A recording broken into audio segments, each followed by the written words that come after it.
Students, आज हम physiology of excretion उत्सर्जन के कार्य का अध्ययन करेंगे। जैसा कि हम सभी जानते हैं, जंतुओं को शारीरिक क्रिया करने के लिए ऊर्जा की आवश्यकता होती है और इसी ऊर्जा की आवश्यकता की पूर्ति किससे होती है? खाद्य पदार्थों से होती है। इन खाद्य पदार्थों का जब मेटाबॉलिज्म होता है, जब इनका उपचय होता है तो ऊर्जा की प्राप्ति होती है और साथ में ही अनेक हानिकारक पदार्थ, बहुत सारे हार्मफुल सब्सटेंस का भी निर्माण होता है।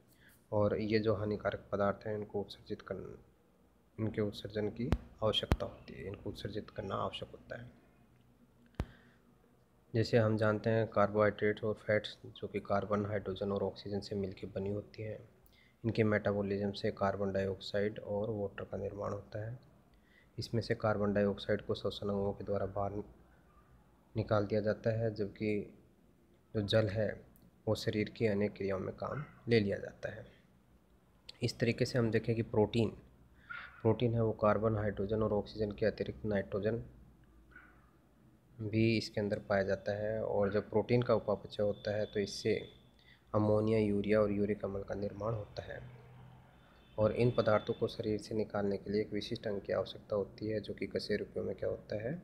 किडनी होती है। इस प्रकार हम देखेंगे कि नाइट्रोजनस से मेटाबॉलिक वेस्ट जो प्रोडक्ट है उनको शरीर से बाहर निकालने की क्रिया को हम क्या बोलते हैं? उत्सर्जन या एक्सक्रेशन कहते हैं। एक्सक्रेशन इन इनवर्टिब्रेट्स, यूनिसेलुलर एनिमल्स के अंदर डिफ्यूजन के द्वारा होता है। जो एक कोश के जंतु हैं उनमें उत्सर्जन की क्रिया प्लाज्मा झिल्ली या कोशिका झिल्ली द्वारा विसरण की विधि द्वारा होती है। कुछ एक कोश के जंतुओं में संकुचनशील रसधानी भी इस क्रिया में मदद करती हैं। स्पंज एंड सिलेंट्रेट्स के अंदर हम देखेंगे कि जो एपिडर्मिस की जो कोशिकाएं हैं ये सीधे ही बाहर शौच जल या समुद्री जल में उत्सर्जित पदार्थों को निष्कासित कर देती हैं। इसके अलावा एंडोडर्मिस की कोशिकाएं हैं, ये कैनाल सिस्टम या गैस्ट्रोवेस्कुलर कैविटी में उत्सर्जित पदार्थों को छोड़ती हैं, जहाँ से इसको शरीर के द्वारा बाहर छोड़ दिया जाता है। प्लेटिहेल्मिन्थेस है, इसमें फ्लेम सेल के द्वारा होता है। एनेलिड्स हैं, इनके अंदर हम देखेंगे नेफ्रिडिया के द्वारा उत्सर्जन होता है। इंसेक्ट्स हैं, इनमें मेलपिगी ट्यूब्यूल्स के द्वारा उत्सर्जन होता है। इसके अलावा अन्य आर्थ्रोपोड जैसे क्रिस्टेशिया है, इसमें एंटिनरी और मैक्सिलरी ग्रंथियों के द्वारा उत्सर्जन की क्रिया संपन्न होती है। मोलस्का है, इसके अंदर किडनी के द्वारा, और जो इकाइनोडर्मेट्स हैं उनके अंदर विशिष्ट उत्सर्जी अंग अनुपस्थित होते हैं। इनमें उत्सर्जन की क्रिया अमीबोसाइट सेल्स के द्वारा संपन्न की जाती है। एक्सक्रेशन इन वर्टिब्रेट्स, कशेरुकियों में उत्सर्जन। कशेरुकियों में मुख्य उत्सर्जी अंग किडनी होती है। इसके अलावा इसमें बहुत सारे उत्सर्जी अंग होते हैं जो कि उत्सर्जन में सहायता करते हैं। सबसे पहले हम देखेंगे स्किन, त्वचा के द्वारा, स्किन के द्वारा एक्सेस वाटर और सॉल्ट इनको शरीर से बाहर निकाला जाता है। जैसा कि हम जानते हैं, मैमल्स हैं उसकी त्वचा में बहुत सारी क्या होती हैं? स्वेट ग्लैंड होती हैं, और इनके स्वेट ग्लैंड के द्वारा पसीने के रूप में अपशिष्ट पदार्थों को शरीर से बाहर निकाला जाता है। लंग्स है, इसमें शरीर में मुख्यतः CO2 जो कि श्वसन की क्रिया के द्वारा CO2 बनती है, लंग्स के द्वारा बाहर छोड़ी जाती है। इसके अलावा कुछ जल की मात्रा को भाप के द्वारा बाहर निकाला जाता है। लीवर, यकृत, यह पित्तलणु जो बाइल पिगमेंट्स हैं इनको बाहर निकालने का कार्य करता है। इसके अलावा जो यूरियोटेलिक जंतु होते हैं उनमें अमोनिया को ये यूरिया में परिवर्तित करता है। अर्थात यूँ कहें कि यकृत के अंदर ही किसका निर्माण होता है? यूरिया का निर्माण होता है। यहाँ से यूरिया को किडनी में पहुँचाया जाता है और किडनी के द्वारा, यूरिन के द्वारा इसको शरीर से बाहर त्याग दिया जाता है। गिल्स, ये समुद्री मछलियों में उपस्थित आवश्यकता से अधिक जो लवण होते हैं उनको शरीर से बाहर निकालने का कार्य करते हैं। एलिमेंट्री कैनाल, आहार नाल, यह अनेक लवणों जैसे कैल्शियम, फॉस्फेट आदि को शरीर से बाहर निकालती है। इसके अलावा लीवर के द्वारा बने अपशिष्ट पदार्थों को पित्तरस द्वारा इंटेस्टाइन में पहुंचाया जाता है, और यहाँ से अनडाइजेस्टेड जो फूड होता है उसके द्वारा उसके साथ इनको शरीर से बाहर निकाल दिया जाता है।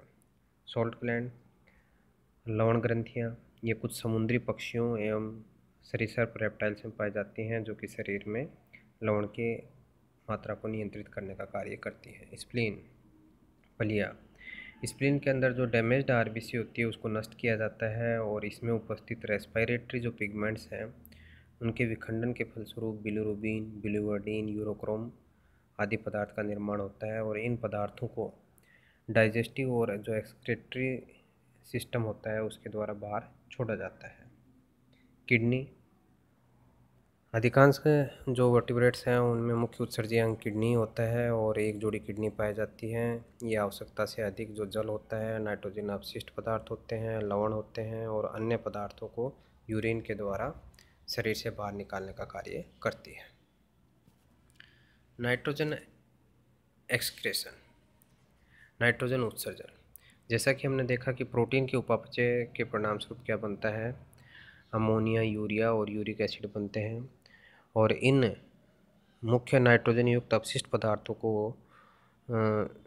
शरीर से बाहर उत्सर्जित करना आवश्यक होता है और इन मुख्य नाइट्रोजन अपशिष्ट पदार्थों के आधार पर ही जंतु को हम 3 समूह में विभाजित कर सकते हैं, अमोनोटेलिक, यूरोटेलिक एंड यूरिकोटेलिक। सबसे पहले है अमोनोटेलिक। वे जंतु जो नाइट्रोजन उपापचय के अंतिम उत्पाद के रूप में अमोनिया को उत्सर्जित करते हैं उन्हें अमोनोटेलिक कहते हैं। जैसा कि हम जानते हैं प्रोटीन के पाचन का अंतिम उत्पाद क्या होता है, एमिनो एसिड होता है। इस एमिनो एसिड्स के डीएमिनेशन से क्या बनता है, अमोनिया बनता है। और अमोनिया क्या होती है, अत्यंत टॉक्सिक गैस होती है, अत्यंत विषैली गैस होती है जो कि लंबे समय तक शरीर में इसको रोका नहीं जा सकता है। साथ ही अमोनिया के लिए रुधिर में जो सहनशीलता होती है वह भी बहुत कम होती है। अमोनिया जहरीली होती है, इस कारण से इसे तुरंत उत्सर्जित करना आवश्यक है या फिर इसे कम विषैले पदार्थ में परिवर्तित करना आवश्यक है, अन्यथा यह प्राणी की क्या कर सकती है, मृत्यु हो सकती है। अमोनिया जल में घुलनशील होती है, अतः कई प्राणियों में सीधे ही जल में विसरित कर दी जाती है और जो एक्वेटिक एनिमल्स होते हैं उनमें घुलित अवस्था में शरीर से बाहर विसरण की विधि द्वारा इसको छोड़ दिया जाता है। 1 ग्राम नाइट्रोजन को अमोनिया के रूप में उत्सर्जन करने हेतु लगभग 300 to 500 ml वाटर की आवश्यकता पड़ती है। और जो स्थलीय जंतु होते हैं उनमें पानी की कमी होती है, इस कारण अमोनिया के रूप में उनमें उत्सर्जन न होकर के अमोनिया को किसी दूसरे रूप में बदला जाता है। अमोनोटेलिक के अगर हम एग्जाम्पल देखें तो कुछ प्रोटोजोअन जैसे अमीबा प्रोटियस, कुछ सिलेंट्रेट, हाइड्रा, क्रिस्टेशियन आर्थ्रोपोड्स, कुछ मोलस्का जैसे एप्लेसिया, सीपिया, ऑक्टोपस आदि, fresh water bony fish, tadpole larva और एक्वेटिक टोर्टोइस। सेकंड है यूरियोटेलिक। वे जंतु जो मुख्य नाइट्रोजन अपशिष्ट पदार्थ के रूप में यूरिया उत्सर्जित करते हैं उन्हें यूरियोटेलिक बोलते हैं। स्थलीय वातावरण में रहने वाले जंतु में पानी की काफ़ी कमी पाई जाती है, पानी की मात्रा कम होती है, इस कारण ये जंतु अमोनिया को सीधे शरीर से बाहर नहीं निकाल सकते। ये अमोनिया को किस में बदलते हैं, यूरिया के अंदर बदलते हैं और यूरिया को शरीर से बाहर निकालने हेतु कम पानी की आवश्यकता होती है। इसलिए जितने भी स्थलीय जंतु हैं, अधिकांश स्थलीय जंतुओं में मुख्य अपशिष्ट पदार्थ क्या होता है, यूरिया ही होता है। 1 ग्राम यूरिया को शरीर से बाहर निकालने हेतु 50 ml वाटर की आवश्यकता होती है, जो कि हमने अमोनिया के लिए देखा था कितनी होती है, 300 to 500 ml वाटर होता है। उसका उदाहरण अगर हम देखें यूरियोटेलिक का तो इसमें हम देखेंगे कुछ एनेलिड्स जैसे केचुआ, गैस्ट्रोपोड्स जैसे पाइला, कार्टिलेजिनस फिश, वयस्क एम्फीबिया जैसे मेंढक और मैमल्स। नेक्स्ट है यूरिकोटेलिक। वे जंतु जो नाइट्रोजन अपशिष्ट उत्पाद के रूप में यूरिक अम्ल का उत्सर्जन करते हैं उन्हें यूरिकोटेलिक कहते हैं। यूरिक एसिड है ये बहुत कम विषैला होता है तथा जल में अघुलनशील होता है। यूरिक एसिड है जल में अघुलनशील है, इसलिए इसको बिना जल के भी इसको उत्सर्जित किया जाना संभव होता है। और ऐसे जंतु जो जल की कमी वाले स्थान पर पाए जाते हैं अथवा जिनमें जल बहुत कम जल का सेवन करते हैं वो यूरिक एसिड के रूप में ही उत्सर्जन करते हैं। इन जंतुओं में इस प्रकार से जल का संरक्षण भी कर लिया जाता है और इनके अगर हम उदाहरण देखें, इंसेक्ट्स हैं, snails, snake and lizard, birds और डेजर्ट मैमल्स उदाहरण के लिए कैमल।